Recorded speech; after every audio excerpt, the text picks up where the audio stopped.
feel like we're kind of hitting the first slump of the year where you're kind of falling off of your New Year's resolution goals, but it's okay because I'm here to help you get back on track.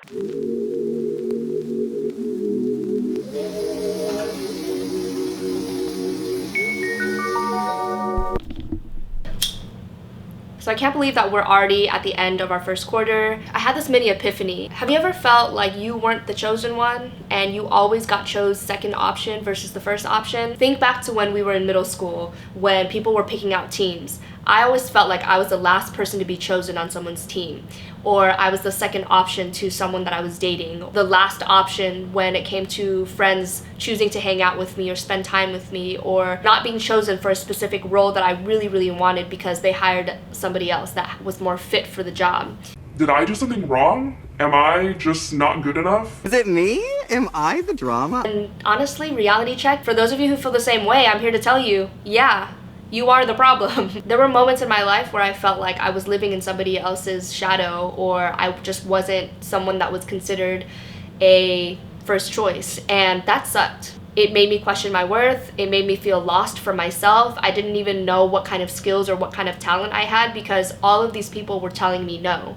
And at the end of it, I was chasing to be a pick-me girl because I was never chosen in the first place.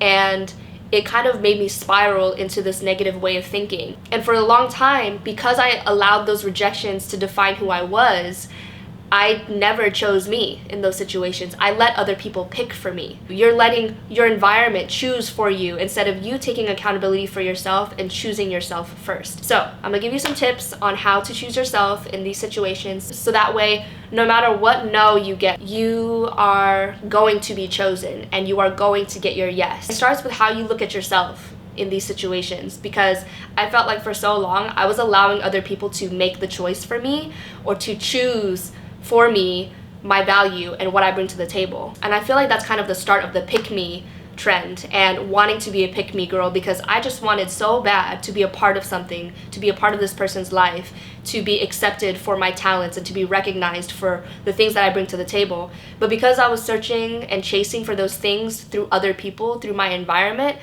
I never really gave myself the credit that I deserved. The first thing I needed to do was reprogram my thinking. I needed to separate the value that I gave to other people's opinions of me, especially when they didn't matter to my growth or they didn't contribute to my peace. Someone not choosing me in this situation doesn't mean that I'm never going to get chosen. I think for so long, we ask for instant gratification. You wanna ask for the yes because you're so afraid of no. The amazing thing about hearing no from somebody is that you're that much closer to your yes. So stop thinking that even if you're not chosen in this situation, if you're not chosen as the first option in this relationship, then that means that you're one step closer, one relationship closer to your yes. If it's not this, then it's going to be better. If you hit rock bottom, then the only way is up. Reprogram your mind so that way you think positively instead of negatively, because the more that you feed into allowing these thoughts to consume you, you're going to end up spiraling like I did and feeling like anything you do has no purpose. The art of choosing yourself is such a phenomenon, I feel like, that we try to play with every single day. You have so many decisions that you make throughout your day, whether it means the clothes that you wear, the job that you go to, deciding to even wake up and take on your day. Those are all little decisions that you make for yourself in order for you to get to where you want to be.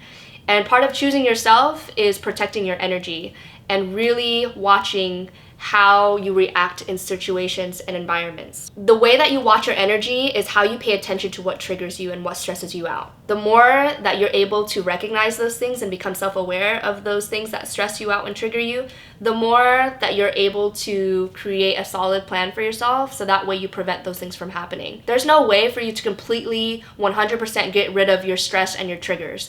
There's only ways to cope with them when the time comes, because if you think about it, those emotions are going to happen inevitably.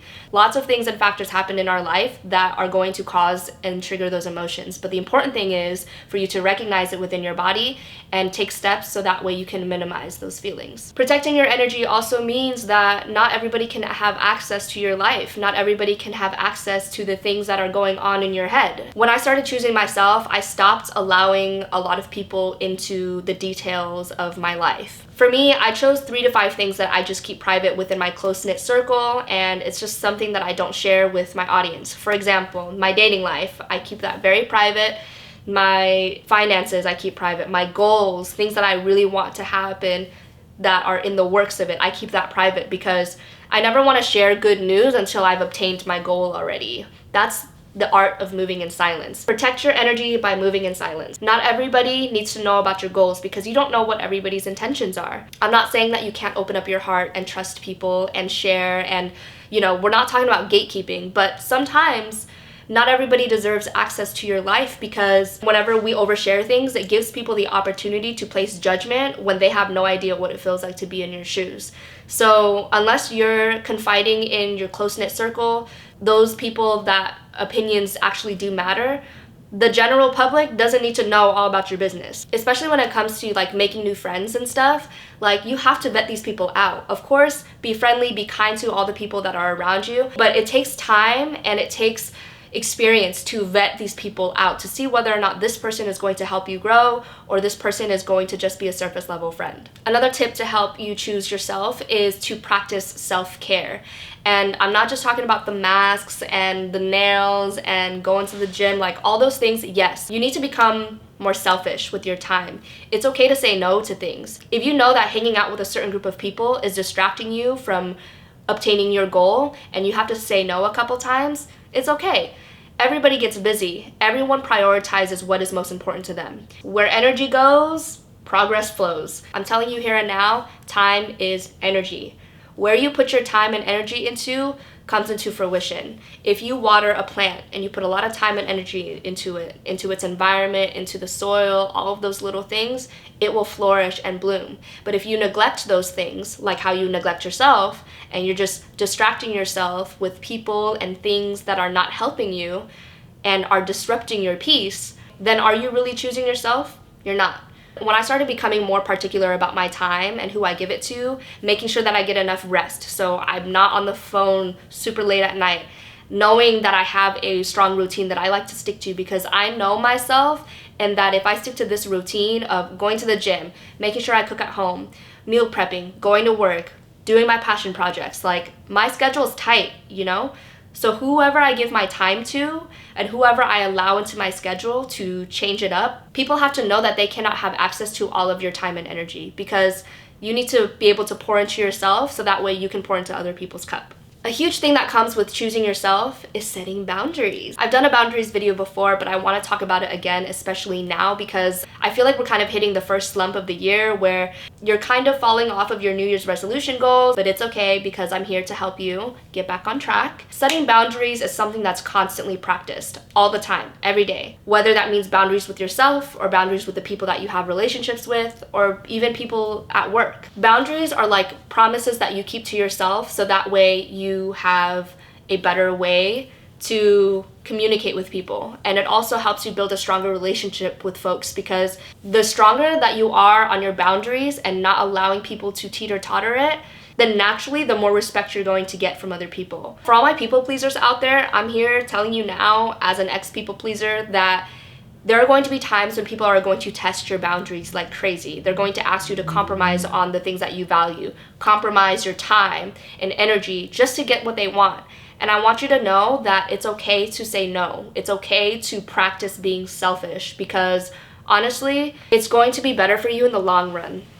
The more that you practice setting boundaries and communicating them clearly, they're not going to make sense to certain people. That's how you can really tell somebody's character, is how they respond to your boundaries when they don't get what they want from you. A couple of examples of boundaries that I have with people and with work. So with work, I don't answer emails after 6 p.m. every single day, because after 6 is my unwinding time and people know that about me. I don't answer phone calls unless I know for sure I'm able to be fully ready and present at the time, and I'll return their call later on. Another boundary I have for myself is if I don't have the budget to go out to the bar and the club and I can't pay for my own drinks or dinner, I don't go out. That's like a very simple boundary and habit that I had to build, because if I didn't and I didn't choose myself in that situation, then I would be broke right now, and that's not the vibe, babe.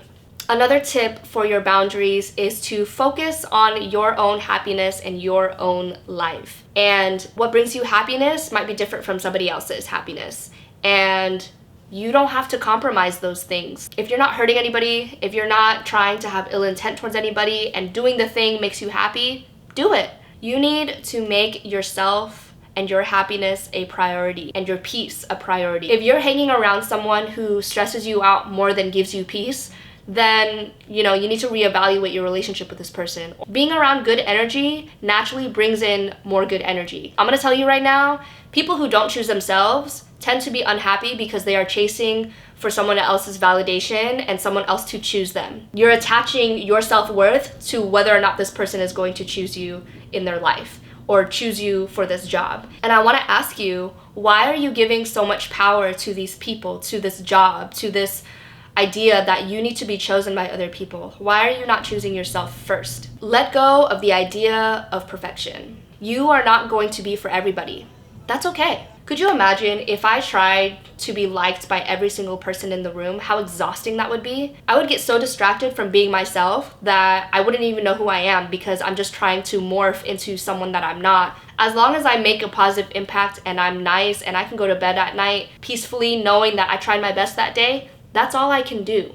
The only thing that you can do is try your very best and understand that you're human, you make mistakes, it's okay, but you have to own that. Like, the more you own that, the more you choose yourself in those situations, the more love you have for yourself. You need to learn the difference between truth and opinion. A lot of the times we have a lot of negative self-talk going on in our head, and most of the time it's not fact. A lot of it is just assumption that makes us feel like these things are factual about us, but it's not. For instance, on a day that I wake up and I think that my hair is really ugly, or that I zoom in on something that I made a mistake on and I internalize those things, I'm gonna naturally go out into the world and exude that energy out, and it's not gonna be good. Like, if you didn't get chosen for that job, that doesn't mean that you're unworthy or that you're dumb or that you don't have the skill set for this position.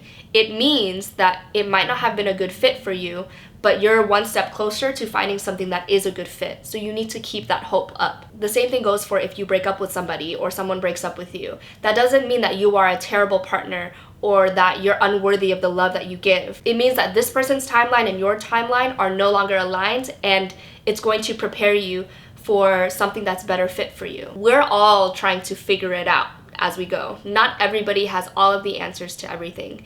And most of the time, people project their insecurities onto other people because they don't know how to address it themselves. The way people treat you, 80% of the time is a projection of themselves. It's not personal to you.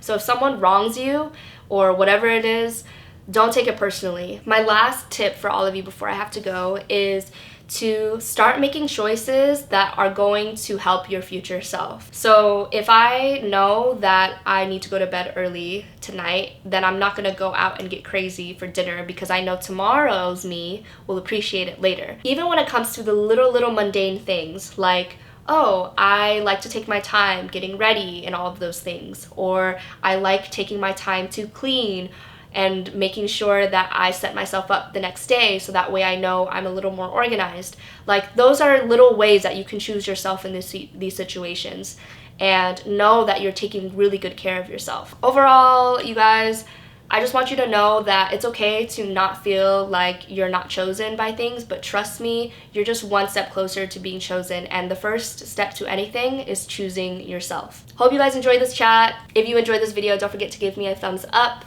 Thank you all so much for watching, and I'll catch you all in the next one. Love y'all. Bye.